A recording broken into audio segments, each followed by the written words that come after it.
বুয়েটে কি আসলেই রাজনীতি বন্ধ, নাকি রাজনীতি বন্ধের ঘোষণায় সুযোগ দিয়েছে অপরাজনীতিকে?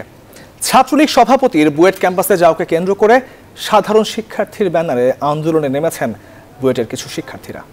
ক্লাস পরীক্ষা বর্জন করে মাঠে সরব ৬ দফা দাবি বাস্তবায়নে, কিন্তু নিষিদ্ধ রাজনৈতিক সংগঠনের নির্যাতনের অভিযোগ নিয়ে সরব একই প্রতিষ্ঠানের আরেক পক্ষ।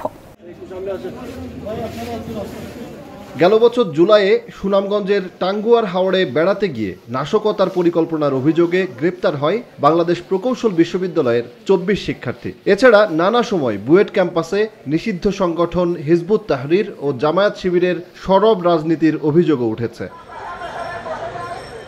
এমন পরিস্থিতিতে রাজনীতি নিয়ে আবারও উত্তাপ বুয়েট ক্যাম্পাসে। ছাত্রলীগ সভাপতির বুয়েট ক্যাম্পাসে যাওয়াকে কেন্দ্র করে আন্দোলনে নেমেছেন শিক্ষার্থীদের একাংশ। লিখিতভাবে ইমতিয়াজ রাব্বির স্থায়ী একাডেমিক বহিষ্কার নিশ্চিত করার দাবি জানাচ্ছি। আমরা দায়িত্ব পালনে ব্যর্থ এমন ডিএসডব্লিউ দ্রুততম সময়ের মধ্যে পদত্যাগ চাই। দাবির বাস্তবায়ন না হওয়া পর্যন্ত আমরা আন্দোলন চলমান রাখব। যদিও এই আন্দোলনের বিরুদ্ধে থাকা শিক্ষার্থীরা বলছেন, বুয়েট ক্যাম্পাসে রাজনীতি নিষিদ্ধের সুযোগ কাজে লাগাচ্ছে নিষিদ্ধ রাজনৈতিক সংগঠনগুলো। এই ঈদে দেশ জুড়ে কেনাকাটার ফুর্তি হবে শুধু বিকাশে, সাথে ডিসকাউন্ট কুপন, ইনস্ট্যান্ট ক্যাশব্যাক,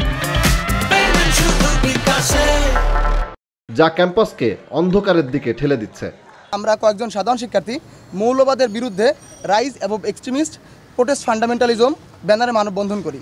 এই মানববন্ধন করার দরুন আমাদেরকে চিহ্নিত করে ব্যক্তিগত আক্রমণ এবং জবাবদিহিতা চাওয়া হয়। এমন হইতে পারতো যে আপনারা যদি না থাকতেন, মিডিয়া যদি না থাকতো, আমরা হয়তোবা জীবন নিয়ে হল পর্যন্ত যেতে পারতাম না। আমাদের সেই পরিস্থিতি এখন বুয়েটে তৈরি হয়েছে। আন্দোলনের মুখে এক শিক্ষার্থীকে হল থেকে বহিষ্কার করেছে বুয়েট কর্তৃপক্ষ।